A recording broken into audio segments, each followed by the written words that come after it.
abre as asas sobre nós, nas lutas, na tempestade, da que ouçamos tua voz. Os espetáculos eram singelos e a gente já fazia uma pré-alteração sem envolver.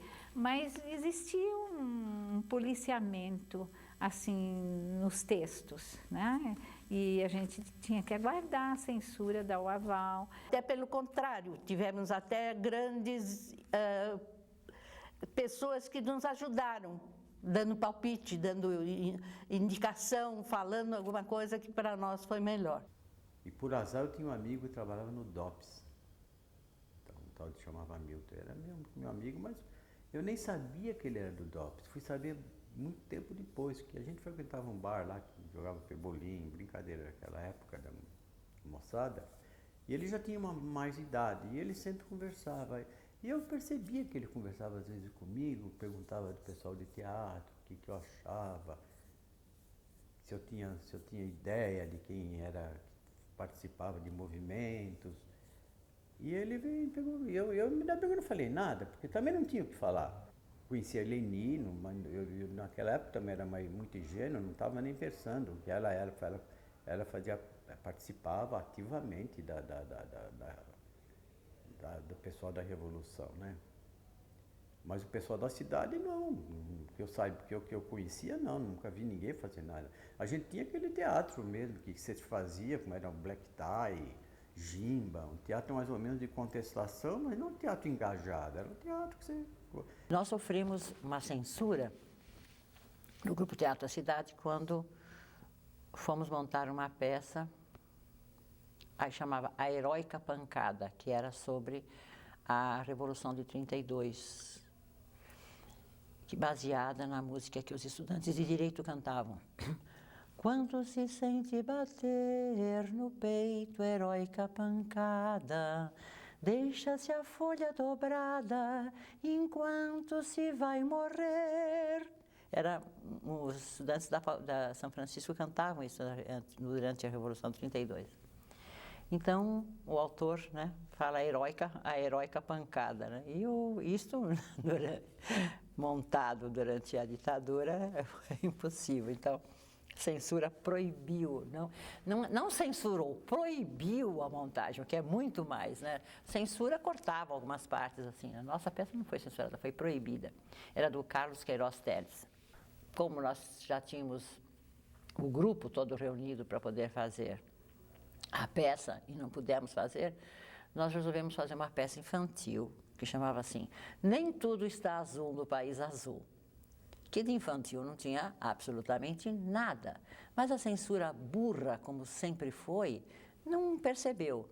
E nós montamos então Nem Tudo Está Azul no País Azul, e nós falávamos tudo o que a gente queria falar através de metáfora. Eu desci, eu pus o pé no chão, mas me deram tanta porrada na boca do estômago que eu... Aí quando eu cheguei no QG... Aí depois do QG, desse QGzinho na rua, até o DOPS, a tortura psicológica que esses caras fizeram comigo foi a coisa mais degradante e terrível que eu passei na minha vida. Eles iam conversando sobre a situação do país. Na época o Daniel Ortega estava na Nicarágua, então, e o Lula estava ascendendo no movimento popular, formando PT, essas coisas aí, 79, né? E aí eles jogando que, se virar aqui, se tomarem o poder aqui, eu já tenho minha passagem para fora, eu vou embora, tá tudo certo e tal. E esse filho da puta aí atrás? Esse filho da puta aqui hoje, ele vai sentir o que é bom para tosse.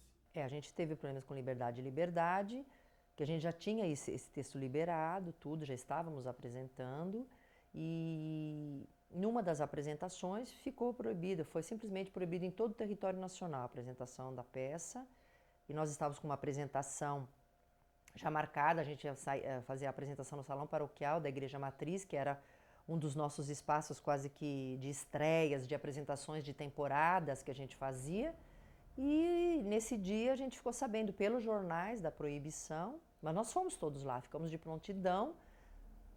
E o Assunção achou melhor a gente não apresentar, porque a gente tinha um camburão lá fora, uma coisa que a gente estava praticamente sendo vigiado, vamos dizer assim. E ele achou por bem não expor o elenco, a apresentação, não saberia quais seriam as consequências, não é? Então, achou melhor não fazer, baixamos as portas e não fizemos. Aí o pessoal foi embora e a partir daí a gente não fez mais, a gente encerrou a temporada, quer dizer, tivemos que parar a temporada em função disso, porque nós não estávamos autorizados. Isso depois que havia sido liberado. Então, nós estávamos fazendo tudo dentro da normalidade até uma contraordem que foi proibição mesmo. Quando nós estávamos na faculdade, nós montamos um espetáculo que a gente teve que fazer apresentação para censura, mas já era o finalzinho dela, então era um pouco risível, já era a caricatura do que foi, assim. Então você tinha que buscar o censor na casa dele, levar para o seu local de ensaio, aí você passava a peça, e é claro que a gente já sabia se tinha palavrão, a gente já cortava, porque sabia que não ia, e depois você apresentaria a peça do jeito que sempre foi, porque o censor não ia estar lá mesmo. E eu adorava quando acontecia isso, porque eu ia com esse meu Fusca, 66. Ele andava meio de lado, assim. Era muito antigo. E eu não jogava lixo na rua. Por ética, sei lá por quê. Jogava tudo dentro do carro. Então eu sentava no carro e falava, nossa, cara, isso aqui é um chiqueiro, tinha de tudo. Maçã, casca de banana, jornal, tudo quanto que era pote. Fumava pra dedéu na bituca de cigarro, todo mundo que entrava. E a gente foi pegar as censoras nesse dia, com muito gosto. Eu fui buscar as censoras, porque o carro estava bem horroroso mesmo. Eu falei, nossa, eu vou com o maior prazer.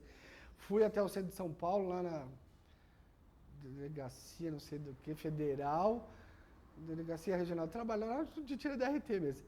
Peguei a mulher lá no centro de São Paulo, levei para a USP, numa sala da USP. E a mulher, para entrar, a cara que ela fez para entrar no carro, já valeu toda a viagem. Ela falou, vamos, eu abri a porta, ela olhou assim, ela não queria ir, mas ela era obrigada a ir. E eu adorei, né? Falei, que bacana, o pessoal da censura. E elas foram dentro do Fusca, já falei, mas vou falar de novo, enojadas. Elas foram as duas no banco de trás e eu no banco da frente, sem ninguém do lado do passageiro. E elas foram falando que elas tinham assistido uma peça do Antônio Fagundes, que era um show, né? Bem recebida, com café e biscoitos e não sei o quê, e hoje elas estavam ali naquele chiqueiro. Cheguei com elas lá na USP, entramos lá na ECA, numa sala preta lá, nem foi na sala preta, foi numa outra sala de aula que a gente afastou as cadeiras. Quando eu cheguei lá, a gente demorou, sei lá, 10 minutos para pôr a roupa, maquiar, porque a censura estava lá, o Marcelo estava ali fazendo sala para elas, sentaram as duas no fundo. Nós entramos, tinha lá um pequeno cenário, começamos a fazer o espetáculo, elas ficaram conversando o tempo inteiro entre elas. E eu lembro que ela falava que o filho dela estava mal. Então eu ia fazendo espetáculo com o Cássio ali, e eu vi na mulher que ela não estava nem aí pra gente. E a censura foi de 14 anos. Até hoje, eu não sei porquê. Nós montamos em 1980, quando teve a anistia ampla, geral e restrita, então não teve mais censura. Caiu toda essa parafernália de censura caiu. Aí nós montamos o Liberdade e foi feito no Cacilda Becker, a estreia. Foi um tremendo sucesso de público. A gente estava se arrumando, né, se maquiando, começamos a ouvir um burburinho assim. Aí alguém olhou para a janela e falou assim, nossa, tem gente aí fora, nossa, mas não dá para ver até onde vai. Aí a gente tentou olhar e não conseguia, porque o Cacilda Becker, ele fica anexo ao Paço Municipal, e começaram a ver, né? Aí alguém resolveu olhar na janela do outro lado.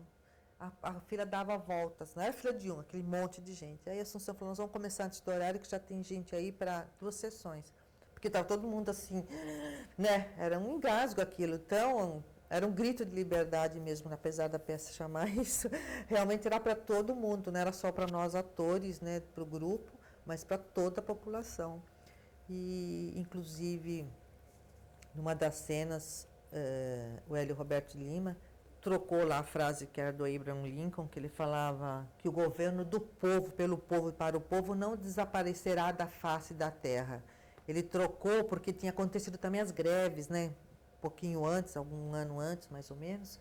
Então ele trocou e falou assim, que o governo do trabalhador, para o trabalhador e pelo trabalhador, não desaparecerá da face da terra. Quer dizer, o teatro veio abaixo com isso, né? Então, foi aplaudido em cena aberta e tal. Então, essas coisas que acontecem e que... Aí você vê e fala assim, nossa, isso é história, né?